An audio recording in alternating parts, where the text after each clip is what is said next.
네, 안녕하세요. NK투자개발의 강미진 대표입니다. 오늘도 지난 시간에 이어서 북한의 장마당을 알아볼 건데요. 북한에서 시장이라고 하는 것도 있고 또 장마당이다 이렇게 불리는 것도 있는데요. 저희 방송에서는 시장과 장마당을 따로 정리해 보는 걸로 하겠습니다. 그러면 시장과 장마당을 다시 한번 정리해 드린다면, 시장은 울타리가 이렇게 쳐져 있어야 되고요. 일정 이제 그 자리가 이제 정해져 있어야 돼요. 여기저기가 아니라 시장 자리가 정해져 있어야 되고, 그리고 시장에는 간판이 있어야 되겠죠. 배강군 읍시장 이렇게 해산 농민시장 이렇게 연봉시장 이렇게 간판이 있어야 되고요. 시장 안에는 매대가 다 이제 매대가 있어야 되고, 시장 안에 그 시장을 관리하는 시장 관리소가 있어야 됩니다. 그리고 다섯 번째가 될 수 있는데, 시장 관리소에서 발급하는 장세, 시장표가 있어야 되죠. 이렇게 공식적인 5가지 조건을 갖춘 상태를 시장이라고 합니다.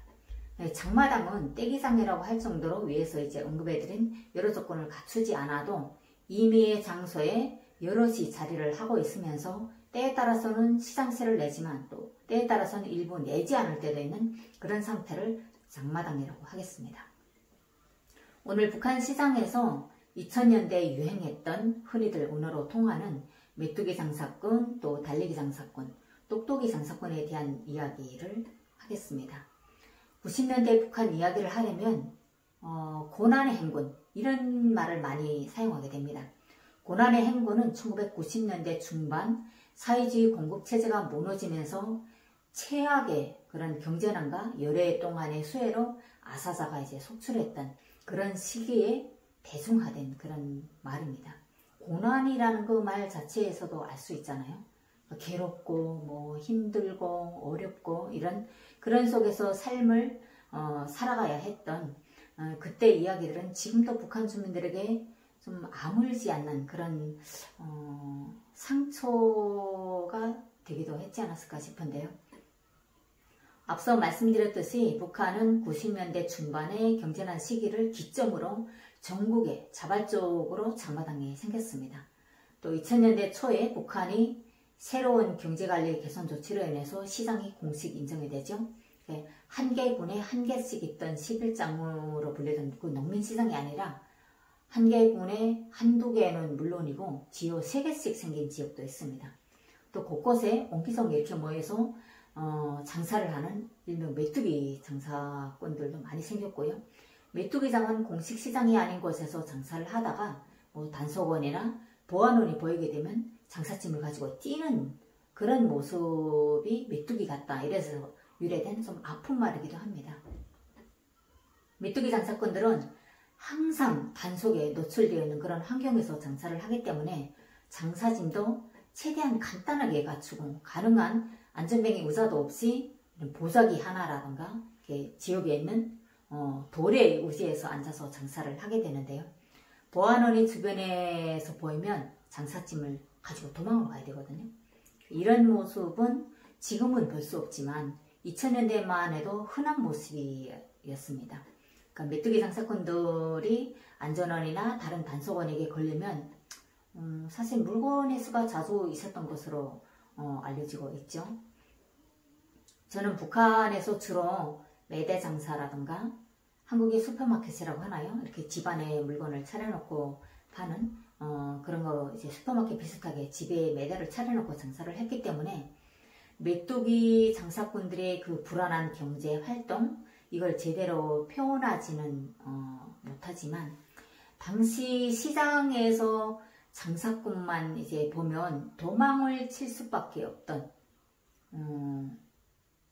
그러니까 시장 당시 그때는 이제 검열이 나온다 이러면 시장에서 보안원만 보면 단속꾼만 보면 도망을 칠 수밖에 없었던 그들의 안타까운 심정은 정말 이해가 많이 갑니다.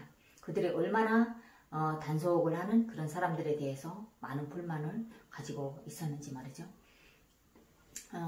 다음은 이제 달리기 장사꾼인데요.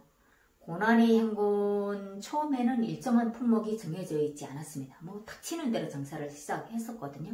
당시 집에서 정말 돈이 될 만한 것을 모두 다 이제 자본금으로 마련했던 주민들이 대부분이었기 때문에 고난의 행군이 시작된 1년 후인 1996년에는 장사꾼들이 이제 장사 품목을 이제 어느 정도 이제 고착을 하게 되는데요.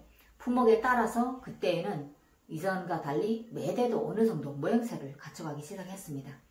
이에 따라서 장마당을 일정 지역에 새로 만들 필요성을 느꼈는지 북한은 전국적으로 장마당 건물을 만들게 승인을 했고요.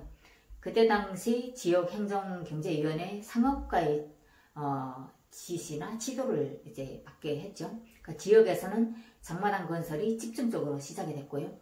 장마당을 통제할 수 있는 시장관리소도 그때 등장했습니다. 이런 모습은 2000년대 초에 들어서면서 더 구체화되는데요. 일부 시장에서는 종목별로 이제 유니폼이 배정이 됐죠. 그러면서 공식적인 시장의 틀을 갖춰가기 시작했습니다. 현재 북한의 장마당과 이전의 농민시장의 차이점은 상품이 구체화됐다는 점을 말씀드리고요. 국내산을 위주로 10일에 하루 운영이 됐던 농민시장과는 전혀 다른 그런 모습으로 발전했다는 것을 알 수 있는 부분이기도 합니다. 국내산 단순 농산물만 주로 판매했고 이제 구매했던 농민시장은 이제 옛날 일로 돼버렸던 거죠. 북한 주민들도 시장 원리를 시장 이런 활동을 하면서 생활 속에서 활용하기 시작한 것으로 볼 수 있는 부분이 유통업자 등장인데요. 통상적으로 한 사람이 어떤 물건을 팔려면 도매지에서 물건을 가져다가 또 소매지에서 판매를 하는 것으로 이렇게 생각한 게 아니라 전문 유통을 업으로 하는 이런 사람을 통해서 양쪽의 시장에 상품을 보장해주는 그런 공식 직업으로 거듭나게 된 거죠.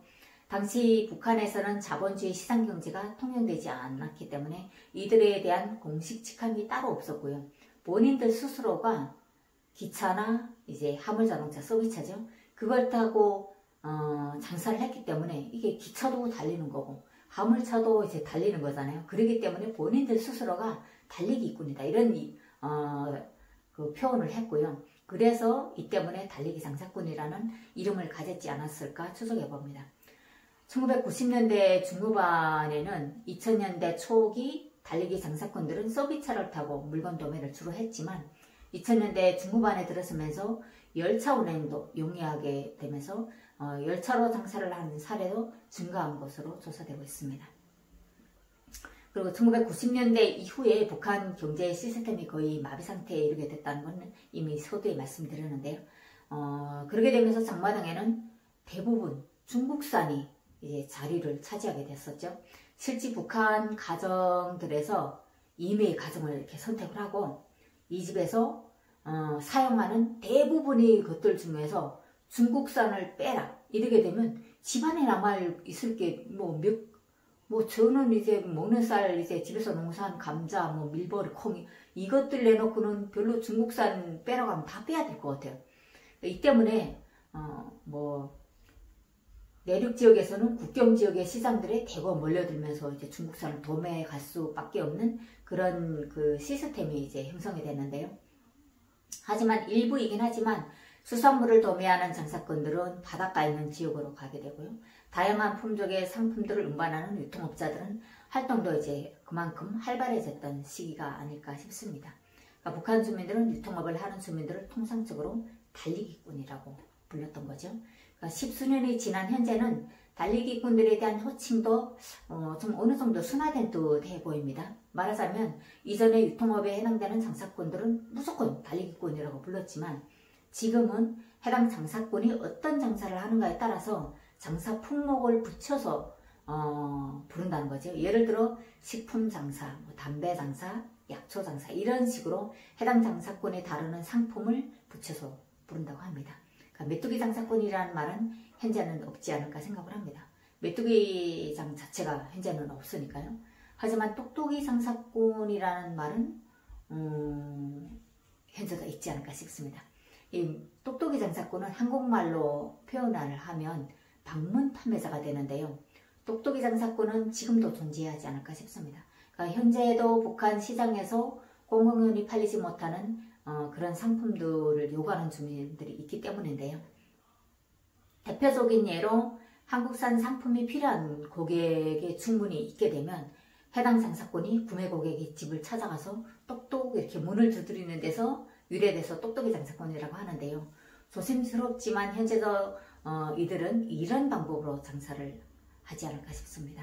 한국 드라마라든가 한국 화장품, 한국에서 저희가 이제 필수적으로 이제 아니면 거의 대부분 잘 마시는 커피 믹스 뭐 이런 것들을 현재 북한 시장에서 판매가 일반적으로 이제 되지 않기 때문에 이런 상품들은 주로 똑똑이 장사꾼들을 통해서 유통이 된다고 봐야 됩니다. 지금은 사실 코로나 때문에 한국산 상품이 들어갈 수는 없지만 향후 정말 한국산 상품이 자유롭게 북한 시장에 판매가 돼서 주민들이 구매가 일상적이 될 수 있는 그런 날을 기대하면서 오늘 방송은 여기서 마치겠습니다. 고맙습니다.